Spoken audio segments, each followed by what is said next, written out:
So you want more customers for your Shopify store. That's what this video is all about. Let's get right into it. I'm going to give you a couple practical tips that I wrote down here. I have 1, 2, 3, 4, 5, 6, 7, 8, 9. So I'm going to walk you through them, try to keep it around 5 minutes and get right to the action. So number one is identifying who you're talking to. This is a common mistake I see most stores make. You end up trying to talk to everybody, especially if you're running ads or you have a lean team. You can only do so much with the team that you have. And I know what you're thinking is, it's not working, so I got to try a bunch of things at once, see what works, and then go from there.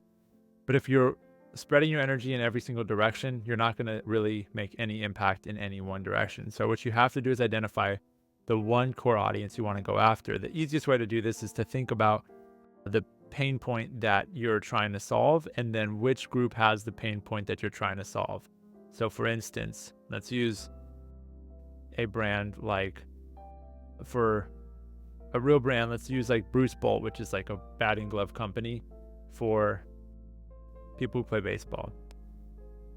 So instead of identifying everyone can use gloves, they identified baseball players. And they didn't just identify baseball players, they identified young baseball players. And they really focus on the youth of the game instead of just anybody and everybody. And they really focus on like the little league and making them the hero in the story. And so they chose a target audience, and you can do the same. Think of that. Think of the one person who could use your product or service, and then build that out, and then try to find other people like those people. Now, then you begin to build the value prop for those people. So value proposition is really just like the irresistible offer that speaks to your target audience. So if you're talking to people who you're making batting gloves for kids, and that the parents are buying them, and you say, hey, we make the longest lasting batting gloves out there. Well, parents are going to want to buy that because then they're going to have to buy less batting gloves, and they're willing to spend more money on batting gloves. Versus if they said these are the best batting gloves performance wise, parents may not care about that for their kids. Some may, but most would say you're not in the MLB yet, so I'm not going to spend extra. But if you say they're the most durable, chances are that most people are going to say, okay, let's spend some more on these so little Jimmy can have some gloves that last 2 seasons instead of 1.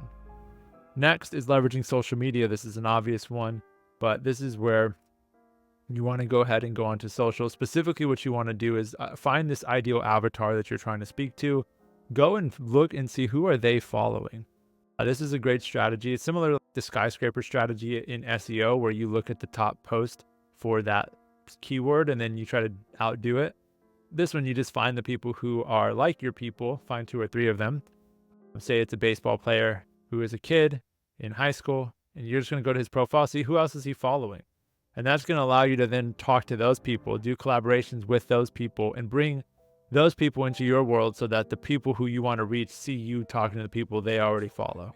And that's how you leverage social media. It's not just about being on social media, it's about being on the right profiles on social media, because there's just too much out there to be able to actually make this thing work if you aren't clear about who you're going after. Next is optimizing your website. Now, optimizing your website just boils down to conversion rate. That is traffic to your website divided by how many of those people convert. So if 100 people come to your website and 1 converts, that's a 1% conversion rate. Typically, you see 2 to 3% depending on the average order value of your product. You may see lower as the price goes up. Optimizing your website is really just about making your product super easy to get to. And you look at it in 3 buckets. People who view the product and add to cart, people who add the cart and initiate checkout, people who initiate checkout and buy. First, you want to see, are people actually adding the product to cart? You want to understand what that metric is. I won't dive too super deep into it, but for the most part, I see a lot of brands get too fancy and they don't make it easy to just get to the product page. From there, you want to make the product page really easy and people can see it and understand, why is the price that price? Is the value there? Do I see it? Do I believe it? Once that happens, they will add to cart. Once they add to cart, making sure that the process is seamless through checkout is it. Most of the time, people add to cart and then they're going to go shop around, look for promo codes, all that stuff. So you want to just reduce as much of that friction as possible, make shipping free if you can, and or make it so where people have to opt into email to get free shipping. So that way you can get their email and make sure to market to them later. Next is going to be content marketing. Now, content marketing just boils down to written, spoken word, and video to attract potential customers and help them solve their problems, even if it doesn't mean selling your product. So that is truly a value? Is entertaining or educational content for these people that you're trying to serve? This is why you have to start with a target audience, because if you're making content for every baseball player in the world, it's not going to mean anything to any baseball player in the world.